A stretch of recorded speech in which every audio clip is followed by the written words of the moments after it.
श्री शिवाय नमस्तु भयम। दोस्तों, जैसा कि आप सभी लोग जानते हैं कि 1 जनवरी 2026 यानी गुरुवार को पड़ रही है पौष मास की प्रदोष व्रत। और दोस्तों, यह वह तिथि है जो पौष मास में पड़ने वाली सबसे बड़ी तिथि है, क्योंकि यह गुरुवार के दिन पड़ रही है और इसका बहुत ही बड़ा और विशेष महत्व होता है। पूज्य गुरु जी ने कहा है कि अगर कभी भी मौका लग जाए और पौष महीने की प्रदोष व्रत गुरुवार को पड़ जाए तो आप लोगों को 3 तुलसी पत्ते वाला उपाय तो अवश्य ही करना चाहिए। इन दोनों का संयोग बहुत ही कम आता है। इसी के साथ में गुरु जी ने अपनी शिव पुराण कथा में बताया है कि इस दिन आपको एक 3 तुलसी पत्ते वाला उपाय तो आपको अवश्य ही करना चाहिए, क्योंकि ऐसा दिन पूरे साल में सिर्फ एक ही बार आता है। और दोस्तों, आप सभी लोग जानते हो कि गुरुवार प्रदोष व्रत का अगर सबसे बड़ा कोई उपाय है तो वह 3 तुलसी पत्ते वाला उपाय है। तो दोस्तों, गुरुवार प्रदोष व्रत के दिन आप लोगों को इस 3 तुलसी पत्ते वाला उपाय को जरूर करना है। बहुत सारे लोग होंगे जिन लोगों ने इस उपाय को ना किया हो, मतलब पूरा साल निकल गया, उन्होंने किसी भी दिन इस 3 तुलसी पत्ते वाला उपाय को ना किया हो। पर दोस्तों, आपके पास एक आखिरी मौका बचा हुआ है, जो कि 1 जनवरी 2026 गुरुवार प्रदोष व्रत के दिन है। इस दिन आप लोगों को इस वाले उपाय को जरूर कर लेना है। भले ही आपने महीने भर इस उपाय को ना किया हो, पर अगर आपने इस पौष महीने के गुरुवार प्रदोष व्रत के दिन अगर इस वाले उपाय को कर लिया तो आपको इस उपाय को करने का वह फल मिलेगा जिसकी आपने कभी कल्पना भी नहीं करी होगी। इसीलिए आप लोग इस वाले उपाय को एक बार जरूर कर लेना है, ताकि आप लोगों के हाथ से यह मौका ना जा सके और आपको इस उपाय को करने का फल मिल सके। दोस्तों, यह उपाय पंडित जी ने अपनी अभी की ही श्री शिव महापुराण की कथा में बताया है जी। इस उपाय को आज हम आपको बहुत अच्छे से समझाने वाले हैं। इस वीडियो को देखने के बाद इस उपाय को समझने के लिए आपको कोई और वीडियो को देखने की जरूरत नहीं पड़ेगी। तो चलिए दोस्तों, उपाय को शुरू करते हैं। देखिए, ये इस पौष महीने के गुरुवार प्रदोष व्रत के दिन ये इतना खास होता है, इतना महत्वपूर्ण होता है। देखा गया है कभी कभी बड़े बड़े पूजा पाठ अनुष्ठान से जो मनोकामना पूर्ण नहीं होते, वह पौष महीने की गुरुवार प्रदोष व्रत के दिन एक छोटे से उपाय करने से ही आपकी मनोकामना पूर्ण होती है। और बहुत सारे लोगों ने इस उपाय को किया भी है और उनको इस उपाय को करने का फल भी जरूर मिला है। अगर आप लोग भी इस उपाय को करना चाहते हैं तो आप इस उपाय को पहले अच्छे से समझ लेना, सुन लेना, उसके बाद करना। आपको इस उपाय का फल जरूर मिलेगा। और इस उपाय को कर लेने से आपके घर में चाहे किसी भी प्रकार की दुख और समस्या क्यों ना चल रही हो, आपको उसका कारण भी नहीं पता है कि भाई ये समस्या किस कारण से चल रही है। उसका कुछ भी कारण हो सकता, जैसे पितृदोष हो सकता है या किसी भी तरह का मंगल दोष भी हो सकता है। तो इस दिन आप लोगों को यह वाला उपाय कर लेना है। ये एक ऐसा उपाय है जिस उपाय को अगर किसी विशेष दिन पर किया जाए तो भाई उस विशेष दिन का जो है वो तो हमें मिलता ही मिलता है, पर हमने उस दिन पर इस उपाय को किया है तो हमें उससे भी बड़ा फल मिलता है, और फल बहुत जल्दी मिलता है, क्योंकि आप इस उपाय को बहुत ही बड़े और विशेष दिन पर कर रहे हो। तो चलिए अब उपाय के बारे में बात करते हैं। लेकिन उससे पहले लोगों को यह जानना आवश्यक है कि आखिर यह उपाय किस समय करना है, किसको करना है और कैसे करना है। तो चलिए हम आगे आपको वीडियो में एक एक करके बता देते हैं। लेकिन उससे पहले अगर आप लोग हमारे चैनल पर पहली बार आए हैं या फिर मेरी आवाज आज पहली बार सुन रहे हैं तो हमारे चैनल को सब्सक्राइब जरूर कर लेना, और इस सब्सक्राइब जरूर कर लेना। वीडियो को लाइक करके कमेंट बॉक्स में श्री शिवाय नमस्तु भयम ओम नमः शिवाय जरूर टाइप कर देना। तो दोस्तों, इस 3 तुलसी पत्ते वाला को हमें इस गुरुवार प्रदोष व्रत के दिन कैसे करना है, किसको करना है, किस समय करना है और कहां पर करना है, ये सारे सवालों के जवाब आपको इस वीडियो में मिल जाएंगे। और जो ये वीडियो देखेगा भाई, उसको 3 तुलसी पत्ते वाला उपाय जरूर करना चाहिए, क्योंकि इस दिन एक तुलसी पत्ते का भी बहुत ही बड़ा और विशेष महत्व होता है। और जब बात आ जाए 3 तुलसी पत्ते वाला उपाय की, तो यह सोने पे सुहागा वाली बात हो जाती है, और ये एक बहुत ही बड़ा हो जाता है इस गुरुवार प्रदोष व्रत का। तो अब दोस्तों, इस 3 तुलसी पत्ते वाला उपाय को आखिर करना किसको है, सबसे पहले हम लोग वो बात जान लेते हैं। तो देखो, घर की जो बड़ी माताएं बहनें होती हैं, उन माताओं बहनों में से कोई भी एक बड़ी माता बहन इस वाले उपाय को कर सकती है। और दोस्तों, अगर आप चाहें तो अपने घर में से सभी सदस्यों को भी इस उपाय को करवा सकते हैं। अगर किसी व्यक्ति की खुद की कोई मनोकामना है खुद की कोई दुख और परेशानी है कि वो अपने लिए ही करना चाहता है इस वाले उपाय को, तो वो खुद अपने लिए भी कर सकता है। बाकी अगर कोई घर में से ऐसा है जो कि अपने पूरे घर परिवार की सुख और शांति के लिए ये वाला उपाय करना चाहता है, तो भाई वो भी कर सकता है, उसमें भी कोई दिक्कत वाली बात नहीं है।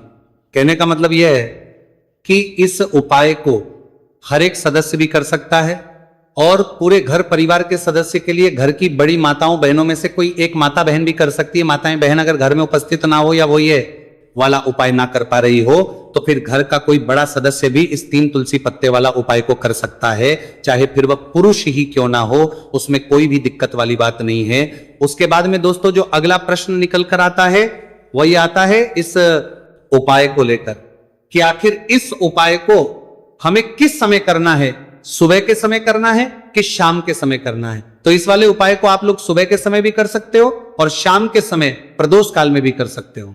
अब अगर आप पूछो कि भाई सबसे उत्तम समय कौन सा रहेगा इस 3 तुलसी पत्ते वाला उपाय को करने का, तो हम आपसे बस यही कहेंगे कि इस उपाय को आप सुबह के समय करेंगे तो ज्यादा बेहतर होगा। बाकी अगर प्रदोष काल शाम के समय भी करेंगे तो भी अच्छा होगा, उसमें कोई भी दिक्कत वाली बात नहीं है। तो अब दोस्तों जो अगली सबसे बड़ी और पूर्ण बात आती है वो ये आती है कि सुबह अगर हम उपाय को करेंगे तो हमें कितने बजे से लेकर कितने बजे तक के बीच में करना है, और शाम के समय प्रदोष काल में करेंगे तो हमें कितने बजे से लेकर कितने बजे के बीच में करना है। तो देखो, सुबह जितनी जल्दी हो सके आप उपाय को करने की कोशिश करना। बाकी अगर किसी कारणवश लेट भी हो जाओ, थोड़ी देर भी हो जाए, तो 10 या 11 बजे तक भी आप उपाय कर लेना, पर 12 बजे से ज्यादा देरी ना हो, ठीक है, बात का ध्यान रखना।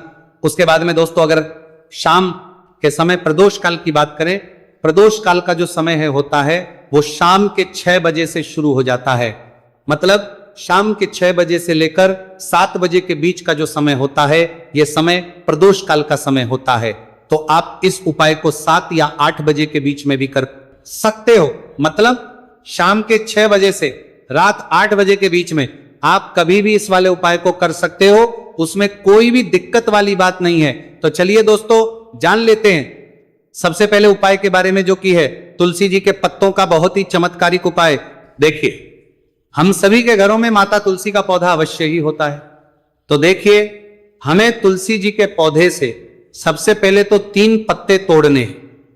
तो देखिए, तुलसी जी के आपको 3 पत्ते तोड़ लेने हैं, और इन तुलसी जी के पत्तों को तोड़ने के बाद आपको एक छुटकी हल्दी भी अपने साथ में लेनी है। हल्दी के अंदर आपको जल मिला करके पेस्ट के रूप में तैयार करना है, और इसी के साथ में आपको एक दीपक भी लेना होगा। दीपक आपका भी ले सकते हैं, आटे का भी ले सकते हैं, और इस दीपक में आपको शुद्ध घी डाल करके इसमें आपको लंबी रुकी बाती का प्रयोग करना है। देखिए दोस्तों, आपके पास है 3 तुलसी जी के पत्ते।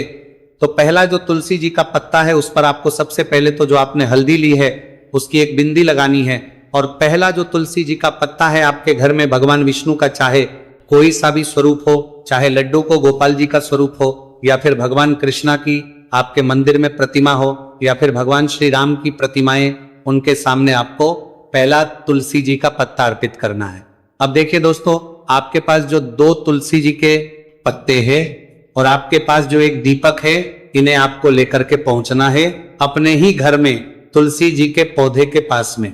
देखिए, सबसे पहले तो आपके पास जो 2 तुलसी जी के पत्ते हैं उन पर भी आपको हल्दी की एक एक बिंदी लगानी है, और उन दोनों ही जी के पत्तों को आपको अपने घर में तुलसी जी के पौधे के वहां पर ही अर्पित कर देने हैं। और इस प्रकार से ये दोनों पत्ते भी तुलसी जी के पौधे के पास में अर्पित करने के बाद अंत में जो आपके पास एक लंबी बाती का दीपक है, इसे आपको तुलसी जी के पौधे के पास में ही प्रज्वलित कर देना है। जो भी व्यक्ति अपने ही घर पर गुरुवार प्रदोष व्रत के दिन इस प्रकार से तुलसी जी के 3 पत्तों का यह उपाय कर लेता है तो उसका परिवार हमेशा खुश रहता है, उसके परिवार में कभी भी कोई भी संकट उत्पन्न नहीं होता है, और यदि आपके घर में जो भी ग्रह क्लेश है वो भी समाप्त होते हैं। तो इस प्रकार से आपको यह पहला उपाय करना है।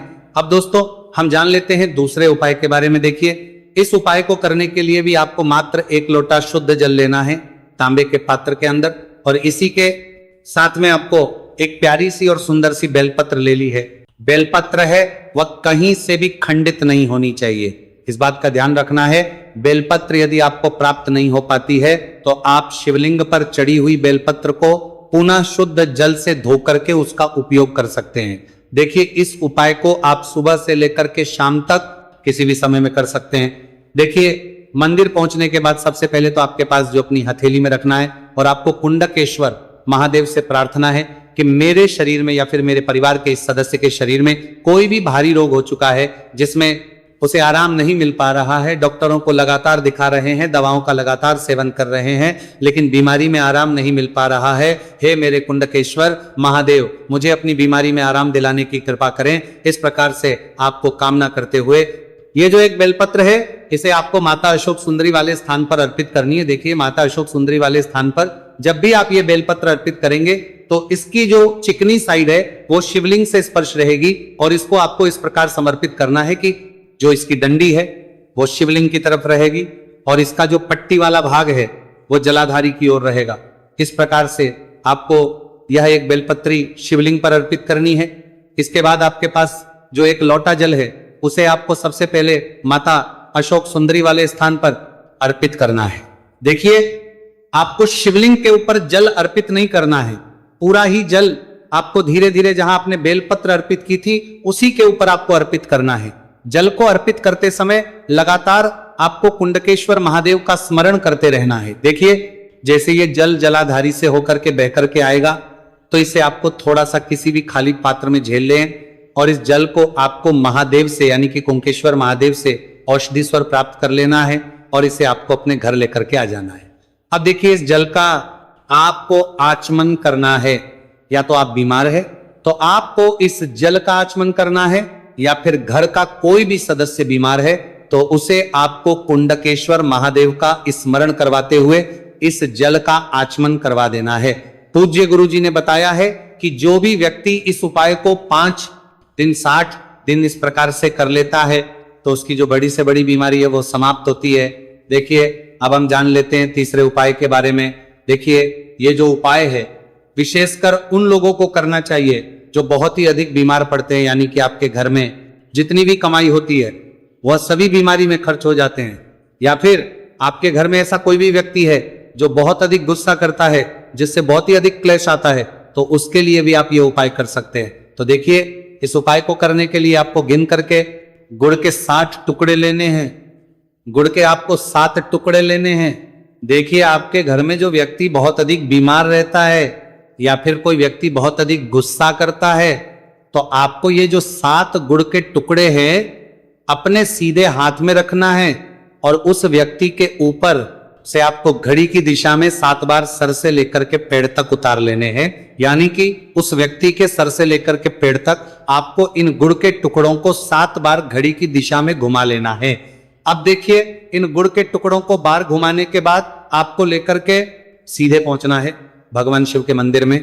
आपके घर में यदि शिवलिंग है तो वहां पर भी आप इस उपाय को कर सकते हैं, या फिर मंदिर में भी इस उपाय को कर सकते हैं। अब देखिए, आपके हाथ में जो 7 गुड़ के टुकड़े थे जिन्हें आप मंदिर लेकर के आए थे, उन्हें आप कुछ शिवलिंग के ऊपर रखना नहीं है, केवल शिवलिंग के ऊपर आपको 7 बार घुमाना है। और जब भी आप ये गुड़ के टुकड़े घुमाएंगे तब आप कल्याण शाबर महादेव का बहुत ही सुंदर सा नाम लेना है। गुड़ के टुकड़ों को इस प्रकार से घुमाने के बाद आपको महादेव से प्रार्थना करनी है कि हे मेरे महादेव, कि ये जो मेरे परिवार का व्यक्ति है बहुत अधिक बीमार रहता है, बहुत अधिक गुस्सा करता है, क्रोध करता है, हमेशा चिड़चिड़ा रहता है, आप इसकी इस प्रकार की जो समस्याएं हैं उन्हें दूर करें। और इसके बाद आपको ये जो गुड़ के टुकड़े हैं 7, इन्हें अपने घर लेकर के आ जाना है और एक एक गुड़ का टुकड़ा आपको प्रतिदिन जो व्यक्ति बीमार है या फिर जो बहुत अधिक गुस्सा करता है उसे खिला देना है। उस व्यक्ति का जो भी क्रोध है, गुस्सा है, वो हमेशा के लिए शांत हो जाएगा। इस प्रकार से आपको यह उपाय करना है। अब दोस्तों, हम जान लेते हैं चौथे विशेष और अंतिम उपाय के बारे में। देखिए, इस उपाय के लिए भी आपको मात्र 1 लोटा शुद्ध जल लेना है तांबे के पात्र के अंदर। अब देखिए, इसी के साथ में आपको 1 चुटकी हल्दी लेना है, आपको जो है वो पीसी हुई लेनी है और इस हल्दी के अंदर आपको थोड़ा सा जल मिलाकर के एक पेस्ट के रूप में तैयार कर लेना है। अब देखिए, इसी के साथ में आपको एक दीपक ले लेना है। दीपक आप चाहें तो मिट्टी का भी ले सकते हैं, शुद्ध आटा बनकर उसका भी दीपक तैयार कर सकते हैं। इस दीपक के अंदर आपको लंबी रूखी बाती का प्रयोग करना है और दीपक के अंदर आपको शुद्ध घी का प्रयोग करना है। इस प्रकार से आपको एक दीपक भी तैयार कर लेना है। देखिए, यह उपाय विशेषकर उन लोगों को करना है जिनकी कोई भी ऐसी मनोकामना है जो अभी तक परिपूर्ण नहीं हो पाई है, उन्होंने कई प्रकार के व्रत कर लिए हैं, कई प्रकार के उपाय कर लिए हैं, कई प्रकार के टोटके कर लिए हैं, मनोकामना परिपूर्ण नहीं हो पाई है, तो आपको यह उपाय इस गुरुवार के दिन करना है। देखिए, सबसे पहले तो आपने जो ये जितनी भी सामग्रियां ली हैं, इन सभी को लेकर के आपको पहुंचना है बेलपत्र के वृक्ष नीचे। देखिए, बेलपत्र के वृक्ष के नीचे जो मिट्टी होती है, सबसे पहले तो आपको वहां पर इस 1 चुटकी हल्दी से स्वास्तिक का निर्माण करना है। अब देखिए, आपने जो ये हल्दी का स्वास्तिक बनाया है, इसी के ऊपर आपको जो एक दीपक है लंबी बाती का, उसे भी रख देना है। ध्यान रखिए, इस दीपक की जो बाती है उसका मुख आपको उत्तर दिशा की ओर रखना है। इस प्रकार से आपको यह दीपक भी बेलपत्र के वृक्ष के नीचे रख देना है। इस प्रकार से आपको यह दीपक बेलपत्र के वृक्ष के नीचे प्रज्वलित कर देना है। अब देखिए, अंत में जो आप एक लोटा शुद्ध जल लेकर के आए हैं, उसे आपको अपने सीधे हाथ में रखना है और आपको महादेव से, माता पार्वती से प्रार्थना करनी है। देखिए, बेलपत्र के वृक्ष के नीचे किए जाने वाला यह सबसे चमत्कारिक उपाय है। तो देखिए, आपकी किसी भी प्रकार की मनोकामना है, चाहे धन प्राप्ति को लेकर हो, व्यापार कर हो, नौकरी को लेकर हो, विवाह को लेकर हो, किसी भी प्रकार की मनोकामना है, तो उसे आपको महादेव से तथा माता पार्वती से परिपूर्ण करने की प्रार्थना करनी है।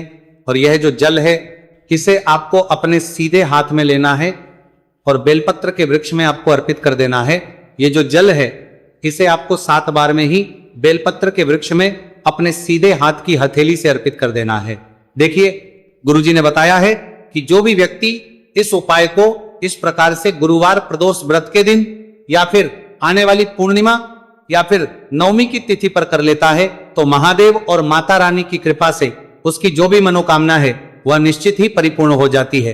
तो दोस्तों, यह थे पूज्य गुरुजी द्वारा बताए गए कुछ बहुत ही खास उपाय। अगर आपको जानकारी अच्छी लगी हो तो वीडियो लाइक करिएगा। मिलते हैं फिर एक नए वीडियो के साथ। श्री शिवाय नमस्तु भयम।